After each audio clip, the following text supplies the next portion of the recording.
মাত্র 5 মাস আগে আত্মপ্রকাশ করে জাতীয় নাগরিক পার্টি এনসিপি। জুলাই মাস জুড়ে সারা দেশে তাদের পদযাত্রা কর্মসূচি চালিয়ে দলটি বলছে প্রত্যাশার চেয়ে বেশি সাড়া পেয়েছে। তবে সহিংসতা, বিতর্কিত বক্তব্য এবং নিরাপত্তা নিয়ে প্রশ্ন উঠেছে। এনসিপির প্রকৃত গণভিত্তি কতটুকু তৈরি হলো?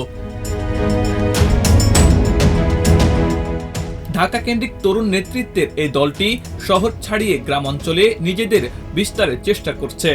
দলের আহ্বায়ক নাহিদ ইসলাম বলেন, আমরা মানুষের কাছে গিয়েছি, তাদের কথা শুনেছি, এখন তৃণমূলের সঙ্গে আমাদের যোগাযোগ তৈরি হচ্ছে। তবে বাস্তব চিত্র ছিল জটিল। গোপালগঞ্জের হামলায় কর্মীরা আহত হন, কক্সবাজারে ভাঙচুর হয়, কিছু এলাকায় পদযাত্রা বাতিল করে কেবল শোভাযাত্রা করা হয়। বাড়তি নিরাপত্তা ঘিরে সরকারি সুবিধা পাওয়ার অভিযোগ উঠলেও এনসিপি নেতারা তা অস্বীকার করেছে। তারা বলছেন, গোপালগঞ্জের হামলায় প্রমাণ করে তারা সরকারি দলের সুবিধা ভোগ করেননি, মানুষ তাদের আবেগ দিয়ে গ্রহণ করেছে।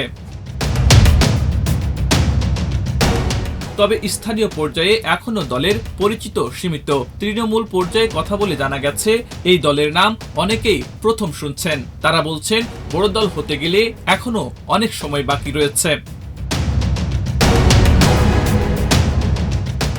রাজনৈতিক বিশ্লেষকরা বলছেন, পদযাত্রা এনসিপিকে প্রাথমিক পরিচিতি দিলেও সেটি গণভিত্তির প্রমাণ করে না।